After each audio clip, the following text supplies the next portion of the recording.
What is up mga kabuhok? My name is Balbon and welcome back sa ating unboxing series. Ayan, meron po tayo ngayong guest sa ating show. Meron po ditong Busy Ram or yung half face ng Aray. Ayan. Sa mga bagong pasok po, Tokyo based po ako. Ayan, makikita niyo po ako sa Facebook, Instagram, YouTube, Threads, TikTok. Yan, hanapin nyo na lang po si Helmet ni Balbon. So, ang laman po ng Busy Ram ay itong pillars at saka helmet lang. Ayan. So, pag-usapan natin ang half face ni Aray. Yan. Madalas kasi, puro mga full face lang ang hinahanap ng mga idol natin. Pero this time, ayan, meron po tayong nag-avail ng half face na helmet. Ayan. So, ito po yung Pedrosa Shogun. Ayan, napakaganda naman. Japanese na Japanese kasi meron siyang masks dito ng samurai. Ayan. So, ito po ay yung Shogun na design.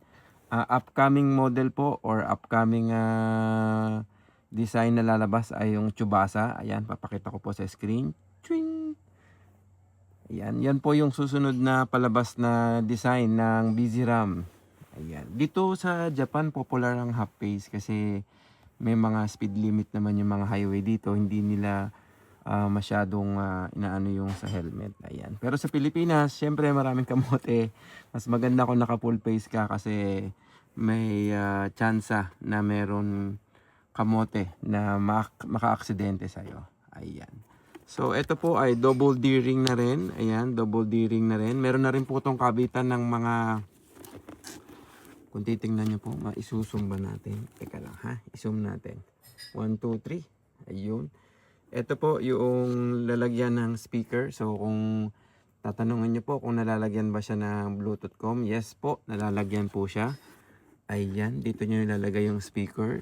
Ayan, half face po. Sa mga gusto ng mga half face, mga ventilated, okay po ito. Ayan, ano pa ba masasabi natin? Yung spoiler, pwede naman ikabit. Pero, depende na lang sa inyo kung gusto nyo papogiin. Meron ako ditong spoiler. Ito. Spoiler ng Aray. Actually, pasok naman siya eh. Ayun, oh. Ayun, oh. Pogi na, oh. Kung gusto nyo lang naman may spoiler. Pero, optional parts lang naman po yan. Oh. Nakita nyo naman po na yun lang naman na laman ng helmet. Sa back, sa mga yan, accessories, optional part. Gusto ko lang pong i-emphasize yung pong available na lens nito. Meron po itong single lens na smoke, meron din pong single lens na may kulay. Mas maganda po yon sa mga may graphics. Bakit ko po nasabi? Although, meron po itong tinatawag na Pro Shade. Yan, papakita ko po sa picture nyo yung half face na may Pro Shade. Ayan.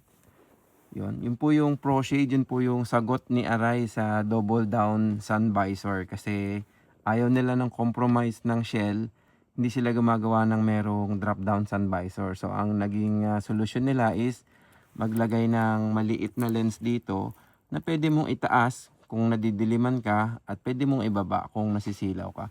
Ang problema lang po doon sa tulad nito mga graphics, pag po kasi nagpalit kayo ng lens into Pro Shade, ang mangyayari po niyan ay ito po, papalitan nyo rin na pang Pro Shade. So yung lens na itong cover na to ay para sa single lens. Kung single lens lang ipapalit nyo, okay lang, walang problema. Pero kung gusto nyo kabitan itong Busy Ram ng Pro Shade, kailangan nyo magpalit ng ganito na pang Pro Shade. Ang problema, wala silang nilabas na may kulay. Ang meron lang kulay ng pang Pro Shade na cover ay plain lang.